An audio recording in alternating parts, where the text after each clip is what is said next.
नमस्कार। आप सभी लोगों का स्वागत है हमारे ऑनलाइन डीवीएस एजुकेशन पर।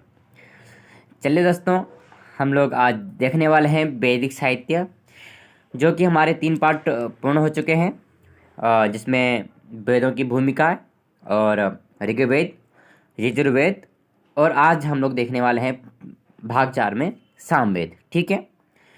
जिन लोगों ने पिछली वीडियो नहीं देखी वो देख सकते हैं। एकदम अच्छे तरह से जो है हस्तलिखित नोट्स है, जो कि स्वयं मैंने लिखे हैं, और आप आसानी से जो है समझ सकते हैं, जो कि समस्या नहीं आएगी। ठीक है, तो शुरू करते हैं। ठीक है।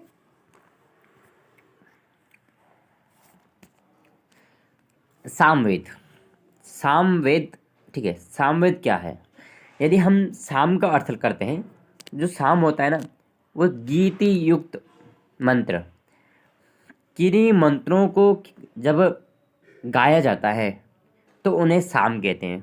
सिंपल से अगर ये कहे तो, जिन मंत्रों को गीत के माध्यम से, गायन के माध्यम से कहा जाए, उन्हें कहते हैं साम। समझ गए? जानकारी होनी चाहिए, क्योंकि आप संस्कृत के विद्यार्थी हैं, इतना आप लोगों को होना चाहिए। पॉइंट नंबर 2, ऋग्वेद के मंत्र। जो भी ऋग्वेद के मंत्र हैं, जो कि ऋक हम कहते हैं, ठीक है, जानते हैं पहले से, जब विशिष्ट गान पद्धति से गाए जाते हैं उसे ही साम कहते हैं। समझ गए? यानी कि सामवेद में जो मंत्र हैं वो किसके हैं? ऋग्वेद के हैं। उन्हीं ऋग्वेद को मंत्रों को गान करते हैं। उन्हीं गानों को फिर क्या कहते हैं? साम कहते हैं। समझ गए? जो ऋग के मंत्र हैं वही क्या हो गए? साम। पर उनको क्या कहते हैं? विशिष्ट रूप से गाया जाता है। ठीक है। अब बात करते हैं हम लोग सामवेद की। ठीक है, सामवेद की बात करते हैं। हम लोगों ने हर वेद का इस तरह से एक डायग्राम बनाया है, ठीक है, जिससे आसानी से आप लोग समझ पाएंगे। तो सामवेद, यदि हम देवता की बात करें, सामवेद जो है माना जाता है कि सूर्य भगवान यानी कि आदित्य भगवान जो है से उत्पन्न हुआ है। तो सामवेद यानी कि देवता हो गए इसके आदित्य।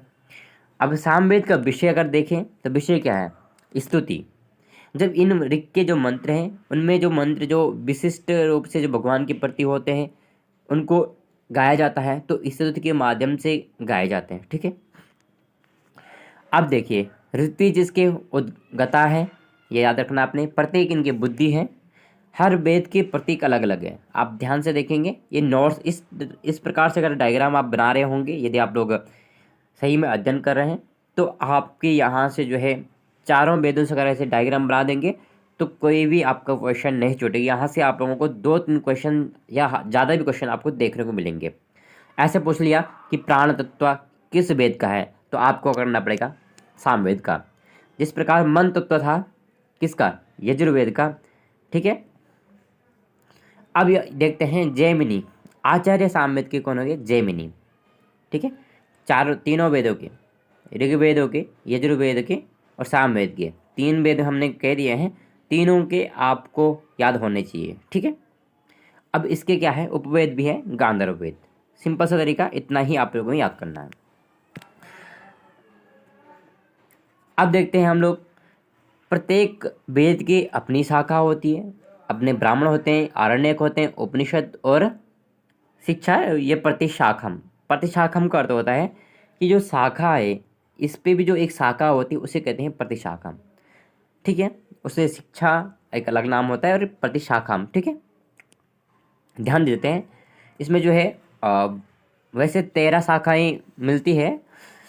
सामवेद में वैसे तो 1000 शाखाएं हैं, परंतु जो मुख्य फिर 13 है, जो हमको प्राप्त होती है उसमें 3 है। ठीक है, 3 शाखाएं हैं, जिसमें है गौतम शाखा, अ, राय रायणी शाखा, ठीक है, और जैमिनी शाखा। और इसमें ब्राह्मण जो है 9 ब्राह्मण इसमें गिने जाते हैं। ठीक है।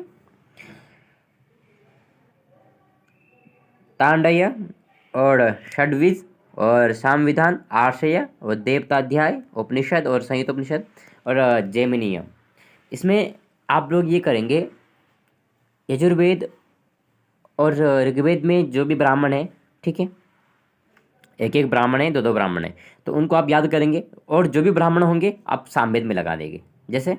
ठीक है, बहुत आसानी से हो जाएगा, आप लोग अगर ध्यान देते होंगे। अब आरण्यक में देखिए, आरण्यक में क्या है, तवलकार और जैमिनीय। ठीक है, उपनिषद देखो, छांदोग्य उपनिषद और केनोपनिषद। अब इसमें शिक्षा जो है नारदीय शिक्षा है, ठीक है, और लोमशीय शिक्षा और गौतमीय। ठीक है, अब हम कुछ इससे अतिरिक्त जो है बात करेंगे, जैसे कि कौतुम शाखा। जो ये कौतुम शाखा है, ये कौतुम शाखा से संबंधित एक पुष्य सूत्र है। ठीक है, ये पुष्य सूत्र इसे कभी कभी उसमें भी रखा जाता है, आरण्यक में रखा जाता है, परंतु ये इस कौतुम शाखा से संबंधित है, इसलिए मैंने यहाँ पे आप लोगों को नोट करके लिखा दिया है। अगर हम कौतुम शाखा में जो मंत्र है उसमें जो है 1875 मंत्र हैं। ठीक है, ज़्यादा यहाँ से कुछ आता नहीं है परीक्षा में, फिर भी याद रखना पड़ेगा कि कौतुम शाखा किस वेद से संबंधित है। और जैमिनीय के शिष्य जो है तवलकारा है, इसीलिए जो है तवलकारा आरण्यक हो गया है। ठीक है, ये भी आ सकता है कि तवलकारा जो है किससे संबंधित है, तो जैमिनीय से। तो 1687 मंत्र है। ठीक है, अब जो ताड़े ब्राह्मण थे ना, इन ब्राह्मण को, जो ये ब्राह्मण है, इस ब्राह्मण को पंचविंशति और प्रौढ़ ब्राह्मण भी कहते हैं। दोनों नाम अगर आएगा कि पंचविंशति प्रौढ़ ब्राह्मण जो है सामवेद का ही आप लोगों को लगाना होगा। ठीक है, क्योंकि ताड़े ब्राह्मण को ही उपनाम। ठीक है, अब हम लोग देखते हैं कल्पसूत्र। सभी वेदों के हमने देखे हैं, श्रोत्र सूत्र, गृह सूत्र, धर्म सूत्र और शुल्ब। देखो शुल्ब सूत्र तो है नहीं, तो हमारे बच्चे क्या है, 1 2 3, तो गौतम याद रखना है। गौतम जो है सामवेद का है। ठीक है, गौतम धर्म सूत्र। कभी कभी ये भी पूछा जाता है गौतम है कल्प सूत्र, गृह सूत्र, धर्म सूत्र, शुल्ब सूत्र, तो आपको लगाना पड़ेगा धर्म सूत्र। ठीक है, थोड़ा मेहनत तो करनी पड़ेगी आप लोगों को, थोड़ा याद करना होगा, बगैर याद के तो नहीं होगा। ठीक है, यदि जो विद्यार्थी नए नए हैं उनको थोड़ा सा रिवाइज करना पड़ेगा, हो जाएगा 2-3 बार आप लोग रिवाइज करेंगे तो आसानी से समझ आ जाएगा। अब देखिए गृह सूक्त में देखिए, गोबिल, कौथुम, खादिर, गौतम, यहाँ भी धर्म सूत्र भी है और गृह सूत्र भी है। ठीक है, अब सूत्र सूक्त में देखिए, लाटायन, आर्षय जिसे मशक भी कहते हैं, और जैमिनीय और निदान और उपनिदान, आसानी से आप लोग याद कर लेंगे। ठीक है, अब जो महत्वपूर्ण बात आती है वो आती है यहाँ पे। ठीक है, यहाँ पे बात आती है, सामवेद के 2 भाग कर दिए हैं, जिस प्रकार से यजुर्वेद के भी 2 भाग किए थे आदित्य संप्रदाय। ठीक है, इसी प्रकार जो है इसके भी 2 भाग कर रहे हैं ये लोग, पूर्वार्चिक और उत्तरार्चिक। इसमें आर्चिक रख के हैं, उसे उसमें संप्रदाय थे। ठीक है, तो आर्चिक का मतलब अगर आप लोग जानेंगे, आर्चिक का मतलब क्या होता है। आर्चिक होता है ऋचाओं का समूह। जैसे ये ऋक है, जो ऋक वेद के जो ऋक हैं, जो मंत्र हैं, उन मंत्रों का जो समूह होता है उसे कहते हैं ऋचा। ठीक है, ऋचा। उन ऋचाओं का भी जो समूह होता है उसे कहते हैं आर्चिक। समझ आ गया। ऋग्वेद के जो मंत्र है उसे कहते हैं ऋक, और उन मंत्रों का जो समूह होता है उसे कहते हैं ऋचा। उन ऋचाओं का जो समूह होगा उसे कहते हैं आर्चिक। आसानी से समझ गए आप लोग। ठीक है, अब देखिए पहले बात करते हैं हम लोग उत्तरार्चिक की। ठीक है, पूर्वार्चिक की बात करते हैं पहले। ठीक है, पूर्वार्चिक हम लोग पहले देख लेंगे। इसमें जो है 5 कांड है। ठीक है, यदि नाम याद कर लेंगे आप लोग तो अच्छा ही है। 650 इसमें मंत्र हैं, 650 मंत्र हैं। पूर्वार्चिक में 5 कांड हैं, जिनका नाम है आग्नेय, आरण्यक और ऐन्द्रिय और महानामनी और पवमान। पवमान यानी सोम, ऐन्द्र मतलब इंद्र, अग्नि मतलब अग्नि। ठीक है, अब इसी प्रकार जो है उत्तरार्चिक में क्या हो गया, कांड नहीं रखा गया, इसमें रखा गए हैं 21 अध्याय और 1225 मंत्र, और प्रपाठक इसमें 8 हैं और सूक्त इसमें 287 हैं। यदि हम उत्तरार्चिक और पूर्वार्चिक को मिला करके अगर कहें कि कितने मंत्र हो जाते हैं, तो 650 जो है हम पूर्वार्चिक में मंत्र है, और प्लस 1225 जो है उत्तरार्चिक में, मिला करके जो है 1875 मंत्र हो जाते हैं। 1875 मंत्र जो हो जाते हैं। ये पॉइंट याद रखना है, ठीक है, महत्वपूर्ण पॉइंट है। अब बात आती है आगे नोट पे। 1000 शाखा जो है पतंजलि के अनुसार है। महाभाष्य, ठीक है, महाभाष्य जो है पतंजलि ने लिखा है। यदि महाभाष्य आ जाएगा, महाभाष्य, महाभाष्य, ठीक है, दोनों चीज़। यदि महाभाष्य आए या पतंजलि आए तो उनके अनुसार जो है 1000 शाखाएँ हैं सामवेद की, ठीक है। इसी प्रकार जो है ऋग्वेद के बारे में बताया था, इसी प्रकार यजुर्वेद के बारे में बताया था। जितनी शाखाएँ हैं आप लोग कमेंट करके लिख देना कि आज के लिए आपके लिए कमेंट ये है कि ऋग्वेद, यजुर्वेद, सामवेद, अथर्ववेद। अथर्ववेद मैंने पढ़ाया नहीं, फिर भी आप लोग सर्च करके बताएंगे कि पतंजलि के अनुसार या महाभाष्य के अनुसार इन वेदों में कितनी कितनी शाखाएं हैं, ठीक है। अब आगे चलते हैं हम लोग, ठीक है।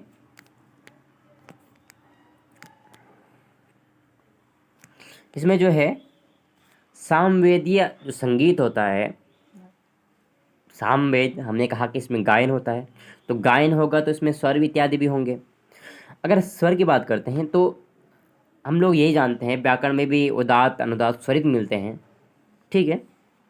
ये बात, ये आपको ध्यान रखना है कि क्या क्या है, उदात्त, अनुदात्त और स्वरित, इनके भी मात्राएं होती हैं। ये मात्रा मैं आप लोगों को बताते रहूँगा, पर अभी यहाँ पे जो है यदि आप लोग चाहें तो मैं इसको बता भी सकता हूँ अभी, ठीक है, मैं बता देता हूँ, आप लोग नोट कर लीजिएगा। यहाँ पे मैं उसको डायग्राम में तो नहीं लिखा हूँ, फिर भी आप लोग जो है, अब देखिए उदात्त के बारे में थोड़ा सा मैं आप लोगों को बताना चाहूँगा। उदात्त जैसे एक शब्द है तो उसमें कोई मात्रा ना हो, ठीक है। जैसे कोई कोई मात्रा होती है, आप देखते होंगे वैदिक स्वरों को, कोई नीची मात्रा होती है, कोई ऊपर मात्रा होती है, तो इसमें कोई मात्रा ही नहीं होती। एक शब्द है, जैसे कोई भी शब्द है उसमें कोई मात्रा नहीं होगी, ठीक है, उसे कहते हैं उदात्त। इसमें कोई मात्रा नहीं होगी, मात्रा रहित होती है। अनुदात्त में क्या होता है, ठीक है, कोई भी अक्षर है, तो कोई भी अक्षर है तो उसके नीचे ऐसा एक डंडी रहेगी, जैसे मंत्र है तो इसमें एक डंडी रहेगी नीचे को, ठीक है, ये ऐसा एक डंडी रहेगी नीचे को, इसे कहते हैं अनुदात्त, ठीक है, समझ गए आप लोग। और अनुदात्त में क्या होता है कि उच्चारण में थोड़ा सा क्या होता है कि विलम्ब होता है, ठीक है। इतना आप लोगों को जानना नहीं है कि अनुदात्त में मात्रा होती है वो भी नीचे की ओर, शब्द के नीचे जो मात्रा होती है उसे कहते हैं अनुदात्त, उस शब्द को अनुदात्त कहेंगे, उस वर्ण को।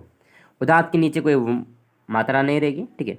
अब स्वरित जो है, अक्षर के ऊपर, अब कोई अक्षर है उसके ऊपर ऐसी ही डंडी रहेगी तो उसे कहते हैं स्वरित, इसे कहते हैं अनुदात्त। जहाँ मात्रा नहीं होगी उसे कहते हैं उदात्त।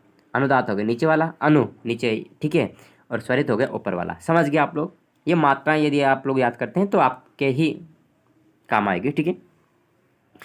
और भी इसके नियम है, जैसे कि वो आप लोगों को जानना नहीं है, काफ़ी डीपली हो जाएगा, फिर भी हम लोग जान लेते हैं आगे कि स्वरमंडल, सामवेद है तो गायन होगा, तो गायन होगा तो उसमें स्वर भी होंगे, तो 7 स्वर हैं, ये आप लोग जानते हैं, ठीक है। तो 7 स्वर हैं।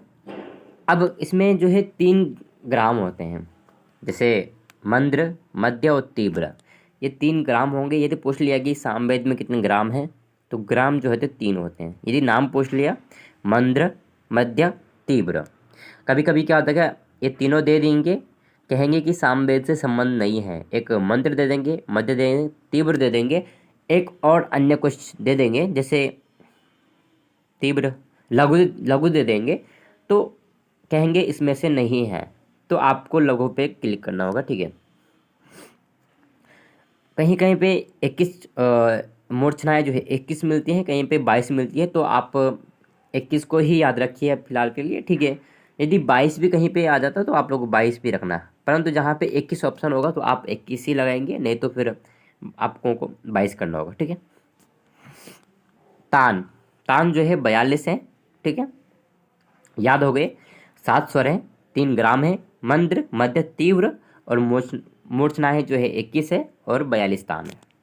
ये सामवेद संबंधित है, काफ़ी डीपली विषय मैंने निकाला है।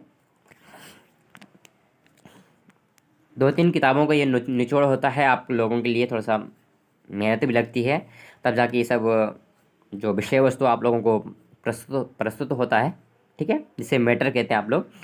और अब हम लोग जो मूल स्वर हैं, लौकिक स्वर सा रे गा मा पा धा नि सा, ये सभी लोग जानते हैं और अब बचपन से हम लोग सुन के आ रहे हैं। अब ये नहीं पता कि इन शब्द को जो है क्या नाम देते हैं। आज नाम भी जानेंगे, ये कैसे स्वर हैं ये भी नाम जानेंगे, ठीक है। हम लोग ये जानते हैं उदात्त अनुदात्त स्वरित, ठीक है।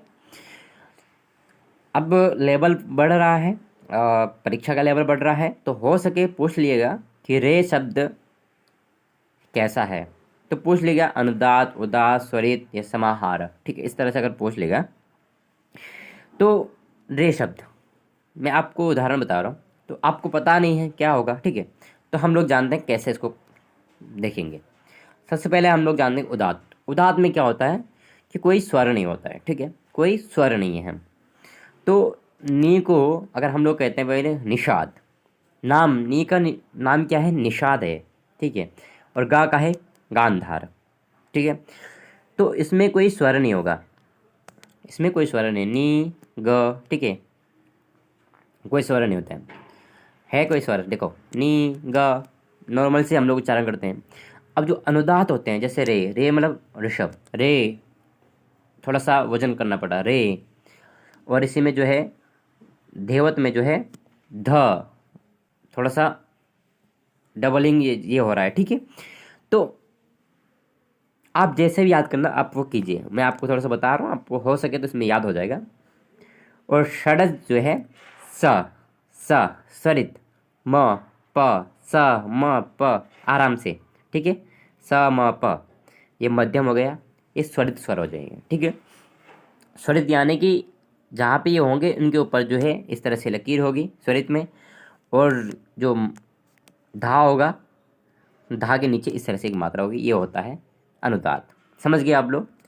तो इनके नाम यदि पूछ लेंगे नी ग में कौन सा स्वर है, तो पूछ लेंगे उदात। और कभी कभी मिलान के लिए आ जाएगा नी रे प, तो आगे दे देंगे अनुदात उदात स्वरित। अगर इस तरह से आ जाएगा तो आप लोग कर लेंगे आसानी से। थोड़ा ये वाला भी स्टेज जो है आप लोग देख लेना, हो सके इस बार जो है प्रश्न यहाँ से आ जाए। याद आपको करना है, बस मेरा बताने का तरीका कि आप लोगों को क्वेश्चन जो है इस प्रकार से आएंगे, ठीक है।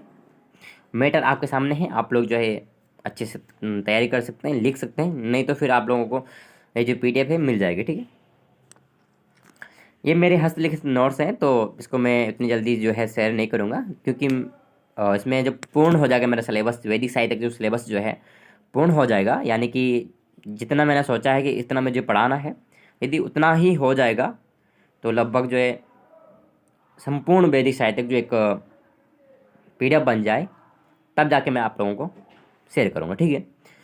अब साम जो गान है उसमें 6 विकार आते हैं, हम लोग गायन करते हैं तो विकार आएंगे, ठीक है, कभी कभी त्रुटियाँ होती है, तो वही त्रुटियों के नाम गिना रहे हैं, ठीक है। उनका साम विकार कहने का तात्पर्य अलग है, परंतु हमारा जो समझने है कि त्रुटियाँ, ठीक है, त्रुटियाँ जो है 6 प्रकार की होती हैं, स्तोभ, विकार, विश्लेषण और विकर्षण, अभ्यास और विराम। यदि आप विराम को समझिए, जहाँ पे विराम करना होगा वहाँ पे विराम नहीं करेंगे तब भी जो है आपका स्वर बिगड़ जाएगा। अभ्यास यदि नहीं है तब भी आपका, इसी तरह से आप लोग समझ सकते हैं, ठीक है, जैसा आप लोगों को समझना है। अब हम लोग जो है अब जो ये गान कर रहे हैं तो इनको जो है 4 भागों में रखे हैं, ठीक है। और भी विषय थे, इनके बारे में हम लोग जान सकते हैं कि ग्राम गेय क्या होता है, आरण्यक गेय क्या होता है, और ओहा गान क्या होता है, रहस्य गान क्या होता है, ठीक है, और ओहिया गान। थोड़ा सा आप लोग अगर सुनना चाहेंगे तो मैं आप लोगों को बता दूंगा, ठीक है। जो ग्राम सामगान के 4 भेद हो गए, पूछ लेगा कि सामगान के कितने भेद हैं, तो 4 भेद हैं, नाम याद रख लेना। ग्राम गेय, तो ग्राम गेय के बारे में आप लोग सुन लो। इसमें क्या होता है कि ग्राम गेय को प्रकृति गान भी कहते हैं, क्योंकि इसमें जो ग्रामीण गांव में जा कर के लोग क्या करते हैं, गान को गाते हैं, तो वो हो गया ग्राम गेय। नाम से पता चला कि ग्राम गेय क्या होता है, ठीक है। अब दूसरी बात है आरण्यक। आरण्यक यानी कि वन, ठीक है, वन में जा कर के गा रहा है तो आरण्यक गान होता है। और कोई ओह गान, ओह गान जो है ये धार्मिक अवस्था में, ठीक है, धार्मिक जब कोई कार्य होता है देव कार्य, ठीक है। तो उस कार्य में जो है इस गान को गाया जाता है, ओह गान को। रहस्य गान जो है इसमें विकृतिमान भी कहते हैं, क्योंकि इसको गाया नहीं जाता है, ठीक है। जो रहस्य गान है इसको कभी देखा नहीं जाता कि इसको गाए जाते हैं। ये एक रहस्य गान है, इसे जो है कुछ विशेष तौर पे गाते होंगे, ठीक है। मुझे तो उतना पता नहीं है, क्योंकि सामवेद के जिन्होंने अध्ययन किया होगा वो लोग जानते होंगे कि ये गान है। ऐसे भी विद्यार्थी होते हैं जो सामवेद से अध्ययन करते हैं, तो उनको पता होगा। यदि उनको पता है तो आप लोग कमेंट कर सकते हैं कि रहस्य गान क्या है। और यदि इन चारों ज्ञान जो गान है इनके बारे में आप थोड़ा बता देंगे तो अच्छा ही है, हमारे लिए भी फ़ायदा है। तो जितना मैंने पढ़ा है कि ग्राम गेया होता है, आरण्यक होता है, ओहा होता है और रहस्य गान होता है, तो इसका मुझे यही लगता है कि यही तो सब होगा। और विशेष जानकारी भी तो बहुत है, संस्कृत साहित्य है, ठीक है। सामगान में विभाग होते हैं, 5 विभाग हैं। तो प्रस्ताव, उद्गीत, प्रतिहार और उपद्रव और निदान, ये 5 गान हैं। ये आप लोगों ने आसानी से देख लेने, याद कर लेने हैं, ठीक है।